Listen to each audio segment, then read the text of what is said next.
Frindle Chapter 9. Chess. Mrs. Margaret Chatham had been principal of Lincoln Elementary School for 18 years. She knew Mr. and Mrs. Allen because they had all served together on the building committee when the old Lincoln School was torn down and the new one was built 6 years ago. When she telephoned in the afternoon of October 1st to set up the meeting, Mrs. Chatham had asked Nick to be there too.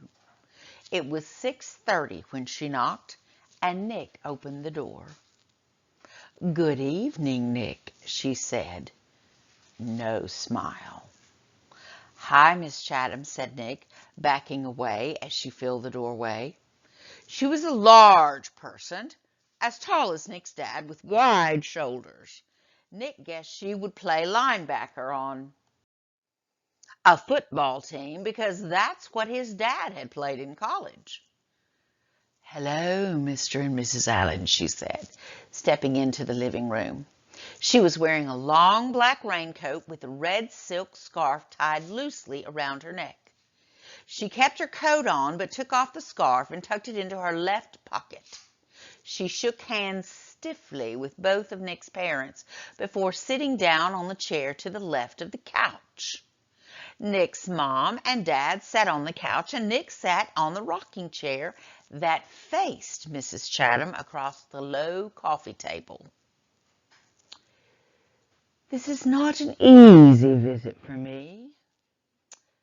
We are having some trouble at school, and it appears that Nick is in the middle of it."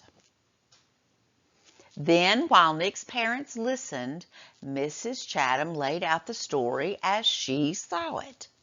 Nick encouraging the other kids to use his new word, Mrs. Granger forbidding it, the ruined fifth grade class picture, hundreds of kids staying after school, and a general feeling that there was a rebellion at school with no one respecting the rules anymore.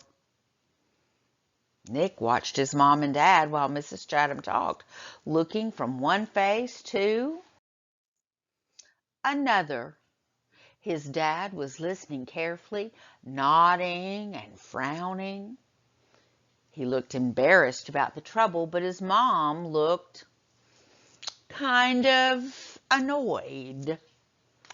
And when Mrs. Chatham finished her story, Nick's mom was the first one to speak.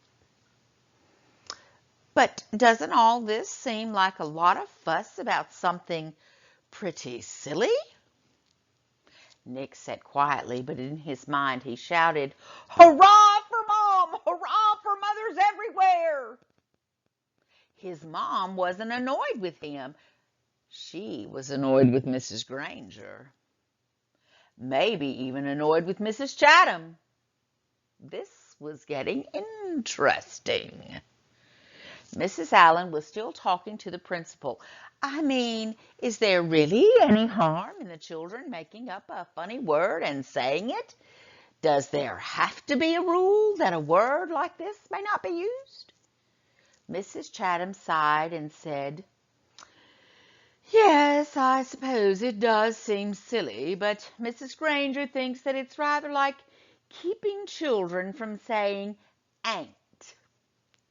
There have to be standards.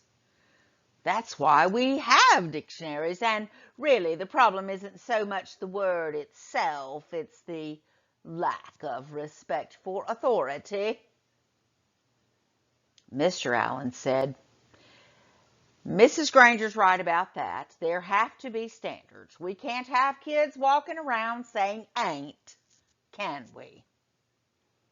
And that's when Nick piped in. "You know that big dictionary in Mrs. Granger's room? The word ain't is right there in the book. I looked it up, and there it was. I don't see why I can't use a word if it's in the dictionary." Mrs. Granger even said that her big dictionary was the law. Nick looked from face to face to face. That stumped them all. He had just launched a first-class thought grenade. Well, yes, but, well, as I said, the word ain't and even the word Frindle.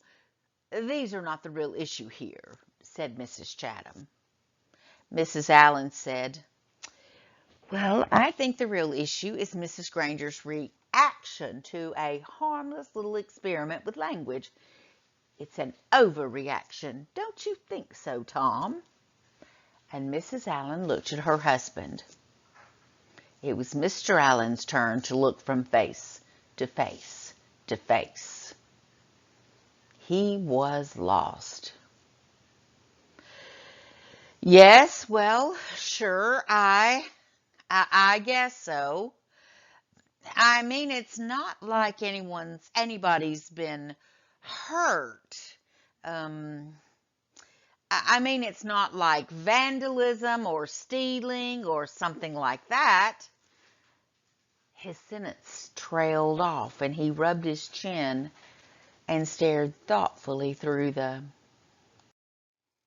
window on the wall behind Mrs. Chatham. And while three grown-ups sat there in an uncomfortable moment of silence, Nick had a sudden vision of what was really going on here. It was a chess game. Nick against Mrs. Granger. Mrs. Granger had just tried to end the game by using her queen. Mrs. Chatham in her black raincoat, the Black Queen. Nick didn't know it until the attack was underway, but he had a powerful defender of his own. Good old Mom, the White Queen. And the game was not over. It would go on until there was a winner and a loser. Mrs. Chatham didn't stay much longer. There was a little more talk back and forth across the chessboard about how children have a right to explore new ideas, about the importance of respecting teachers and the work they do, about everybody needing to keep up standards and make school a safe place to learn. Then Mr. Allen offered Mrs. Chatham some coffee and banana bread, but she said, "No, thanks, I really must be going now." She thanked Nick's parents, and they thanked her. Nick opened the door and said, "Good night, Mrs. Chatham." Then the Black Queen put on her red scarf and walked off into the October twilight. "Nick, I think we'd better talk a little more about this," said his mom, sitting back down on the couch. "If I find out that you have been disrespectful to Miss Granger or any other teacher at school, then you really will be in big trouble." "I haven't been disrespectful. Honest. I did get everybody started using my word, but like you said, it's not hurting anybody, and I'm sorry if me and Dave and Pete got everybody to ask Miss Granger to borrow a Frindle. That was mean, I guess, but she started it by making kids stay after school and write 100 sentences just for saying my word once. All the kids like to use my word. It's just fun, that's all." "Well," said Nick's dad, "if it gets everyone upset and makes the principal come talk to your mother and me, then it must not be fun for everybody, is it? And I think you should just tell all your friends to knock it off right now. I mean tomorrow." Nick shook his head. "I can't, Dad. It won't work. It's a real word now. It used to just be mine, but not anymore. If I knew how to stop it, I think I probably would, but I can't." And Nick looked at both of their faces to see if that idea was sinking in. It was. "Like I said, I won't be disrespectful, but I do like my word, and I guess now we're just going to have to see what happens." And the chessmen Nick's king and queen had to agree the game would go on.